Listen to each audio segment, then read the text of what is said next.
সংগ্ৰামৰ ঐক্যবদ্ধ ৰূপ সন্মিলিত হল প্ৰতিবাদী বহু সংগঠন সংশোধিত নাগৰিকত্ব আইনৰ বিৰুদ্ধে সংগ্ৰাম অব্যাহত আছে ৰাজপথলৈ ওলাল হাজাৰ হাজাৰ জনতা দল সংগঠন শিল্পী সমাজ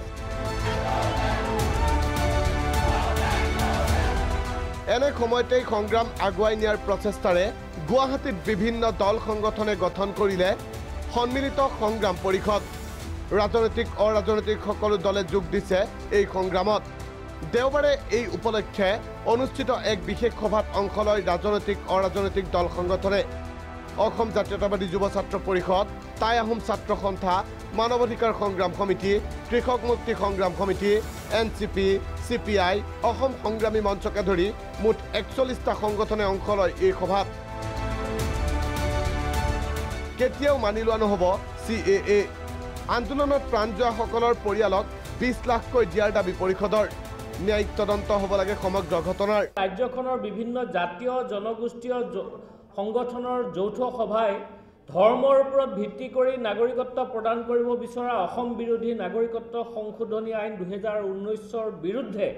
ৰাজ্যজুৰি অবিৰত আৰু জোৰদাৰ প্ৰতিবাদ অব্যাহত ৰাখিবলৈ সিদ্ধান্ত গ্ৰহণ কৰে প্ৰতিবাদক শ্বহীদ বৰণ কৰিছে এই প্ৰত্যেকগৰাকী শ্বহীদৰ পৰিয়ালক আমি ২০ লাখ টকাকৈ ক্ষতিপূৰণ দিয়াৰ বাবে চৰকাৰৰ ওচৰত দাবী জনাইছোঁ প্ৰকৃত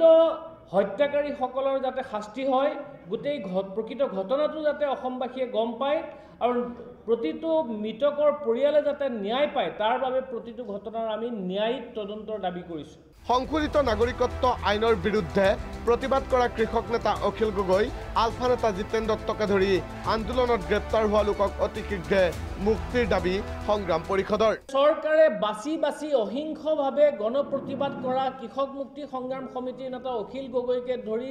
আলফাৰ নেতা জিতেন দত্তকে ধৰি যিসকলে কোনো ধৰণৰ হিংসাত্মক ঘটনাত জড়িত হোৱা নাই কিন্তু এই গোটেই আন্দোলনটো দমন কৰাৰ এটা কৌশল হিচাপে তেওঁলোকক গ্ৰেপ্তাৰ কৰিছে গতিকে আমি দাবী জনাইছোঁ যে অখিল গগৈ জিতেন দত্তকে ধৰি কৃষক মুক্তি আৰু অন্যান্য সংগঠনৰ যিসকল প্ৰতিবাদী লোকক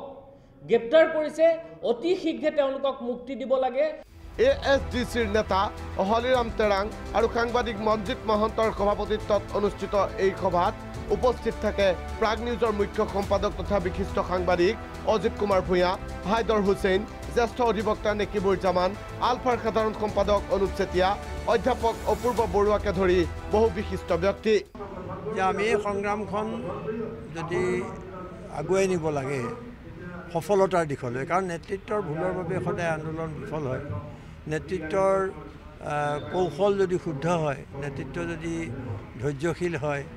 নেতৃত্ব যদি সবল আৰু হেৰি হয় তেতিয়াহ'লে আন্দোলনে সফলতা লাভ কৰে সকলো দলক এখন মঞ্চলৈ আনিব লাগে এটা কয় যিটো কমন মিনিমাম প্ৰগ্ৰেম বুলি কয় আৰু সৰ্বভাৰতীয় দল হিচাপে আজি তাৰিখত কংগ্ৰেছ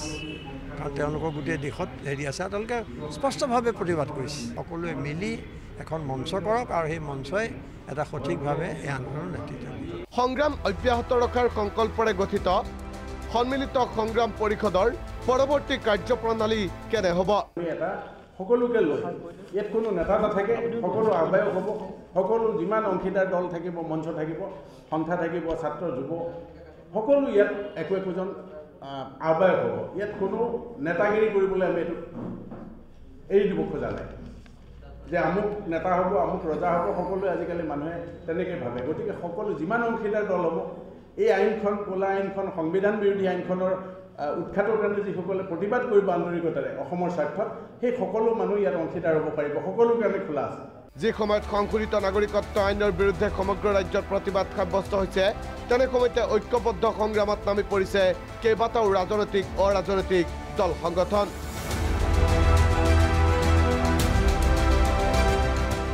ভিডিঅ' জাৰ্নেলিষ্ট শ্যামলৰ সহযোগত বিচিত্ৰ ৰাজবংশী প্ৰাগ নিউজ